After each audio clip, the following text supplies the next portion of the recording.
working the other side of the question. We got one lonely little guy down here doing it. That's even do that.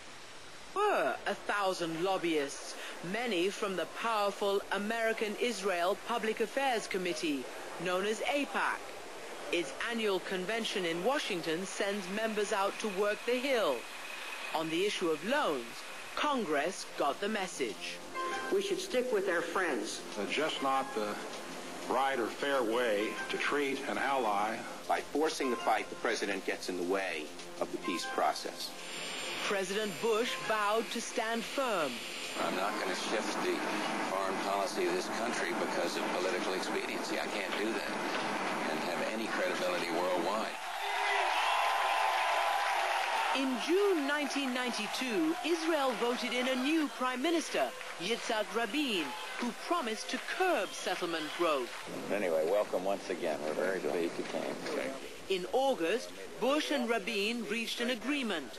The loan guarantees would go through, but would be cut back if Israel continued to build up the settlements. During the Republican National Convention, the pro-Israel lobby had something to celebrate. President Bush announced his support for the loan guarantees.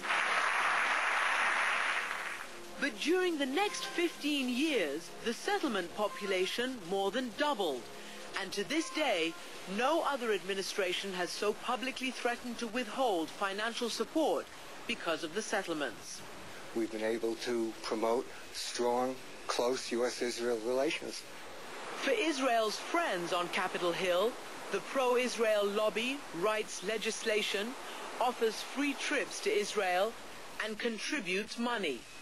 No real secrets. They do all the things that we're permitted to do in a democracy. As for political enemies, pundits still talk about the drubbing Senator Charles Percy took in 1984.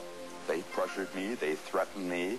Percy had supported selling high-tech military planes to another U.S. ally, Saudi Arabia. Pro-Israel activists spent millions to bankroll his opponent's campaign, and Percy lost. Since then, they've said they will Percyize senators that don't adhere to their policies. Most recently, former President Carter was criticized for criticizing Israel's treatment of the Palestinians in his book, Palestine, Peace, Not Apartheid. You're an anti-Semite.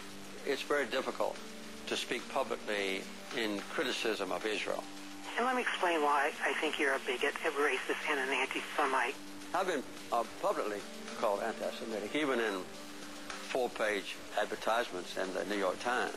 I think they were not only trying to marginalize and silence Carter by smearing him,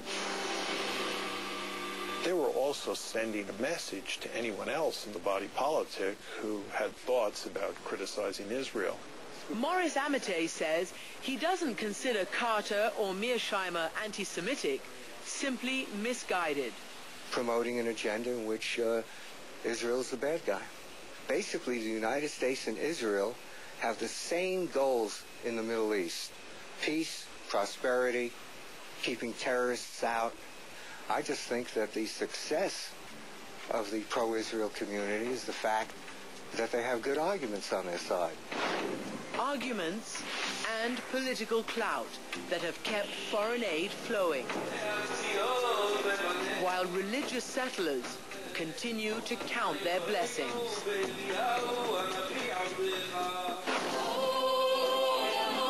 When we come back, we need to kick it up a notch. God's Christian and Jewish warriors unite.